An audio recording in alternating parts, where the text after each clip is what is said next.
That's Hugh Jackman in the background. I'm honoring him for saving my husband, Brent Spiner. Thank you, Hugh, for being such a macho guy. And thank you, Brent, for being so macho, too, for fighting for me with your life. I'm going to read an email that I received from Brent.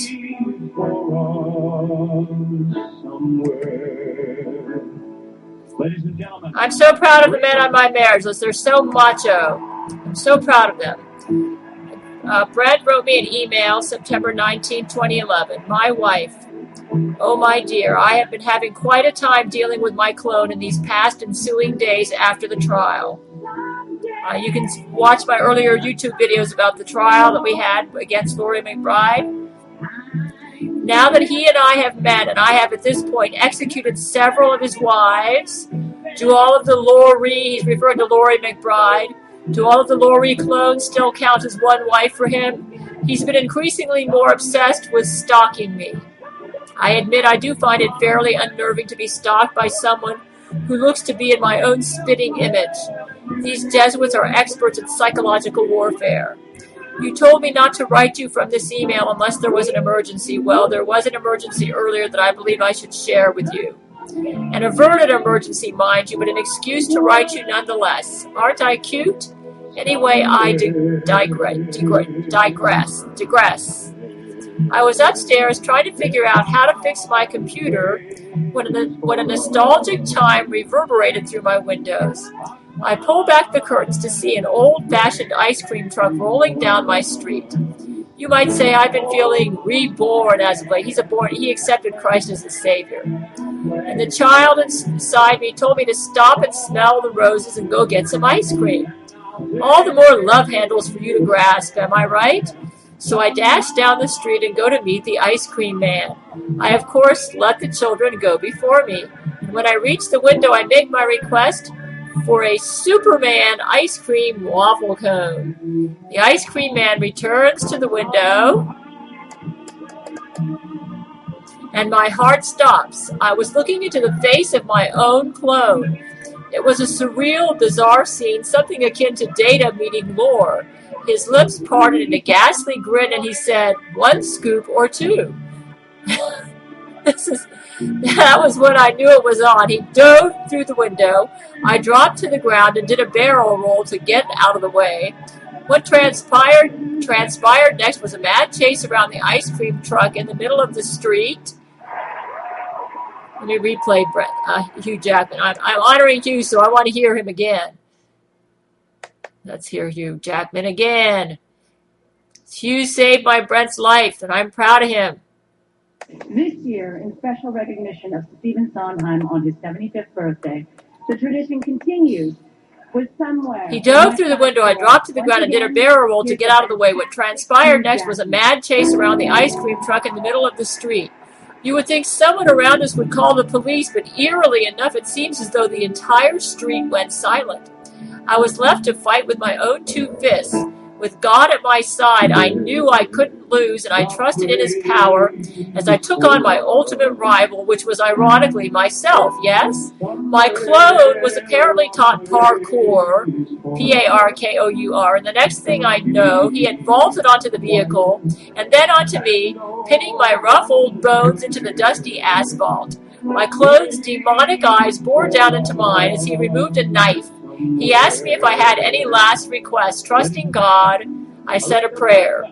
My prayers were answered. A shadow swept over us. I heard the cold click of a gun and smelled an overwhelming odor of testosterone as the butt of a .40 was pressed against my clone's occipital. A familiar voice responded, 1 waffle cone with extra nuts and 2 scoops of whoop ass. My ears popped and the entire scene went silent.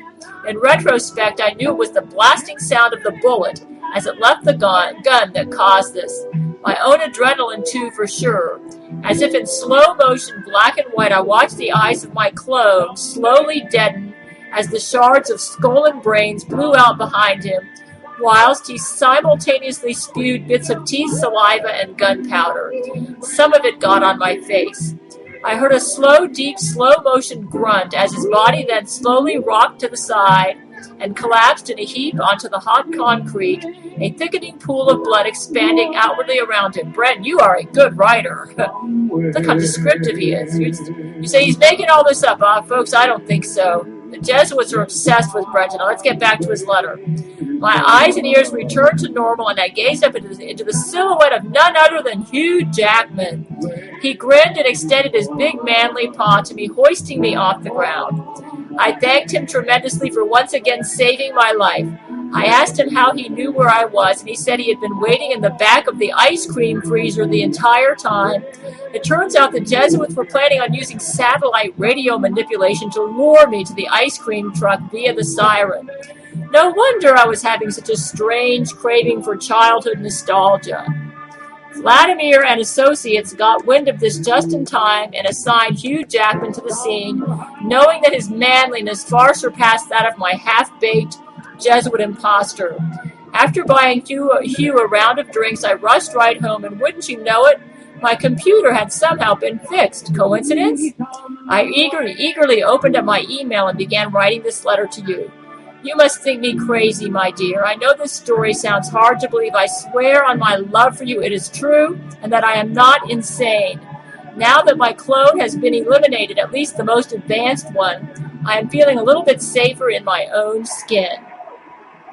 That's you in the background. I'm so proud of manly Hugh Jackman. Manly Hugh Jackman saved my Brent's life again. This is the second time, and he ought to get a gold medal. Back to this. Year, in special recognition of Stephen Sondheim on his 75th birthday, the tradition. Now that my clone has been eliminated, at least the most advanced one, I'm feeling a little bit safer in my own skin. I have God and Hugh Jackman on my side, and I am not afraid of anything. I'm especially not afraid of loving you. If they think they can intimidate us into staying further apart, well, we'll make an example out of them, won't we? I know you have published our current correspondences into a book. That is wonderful. You might inform your followers that a season 2 of sorts has begun, as this story isn't finished any more than I am, and I'm informing them with this YouTube video. Oh yes, and I must tell you about the new transporter technology that I've been carefully alluding to on my Twitter. I obviously can't be too forward with the public on there, so do take my tweets with a grain of salt. I will save further elaboration for another day, however. There is much work to be done, as well as I feel I've either shocked or bored you to tears by now, my love. Thank you for being so wonderful. I adore you, my Catherine the Great. As always, your husband, Brent Spiner. Thank you, Hugh Jackman. You're my macho hero. Thank you for saving Brent's life the second time. This is the second time Hugh Jackman's done this. Hugh Jackman, you're awesome. You're manly and macho, and I'm proud of all the men on my marriages. I'm proud of Vladimir Putin because he's the one who assigned Hugh Jackman to the scene. Vladimir Putin, you're macho, manly, red-blooded. I adore you. Hugh Jackman, you're a real man. I adore you. And Brent Spiner, you're the manliest of them all. You had the courage to contact me through this YouTube channel and through the email. All my guys are red-blooded males, and I'm proud of you men. You make me so proud. You're so manly and passionate and heroic. So I'm making this YouTube video right now to especially honor Hugh Jackman, who is my hero right now for saving Brent Spiner's life again. And you need to go through my website. But Hugh Jackman saved Brent Spiner's life earlier. That was in, I think it was 2010, was it? Yeah, I think it was September 2010. I was doing it again. Awesome. I have the best men.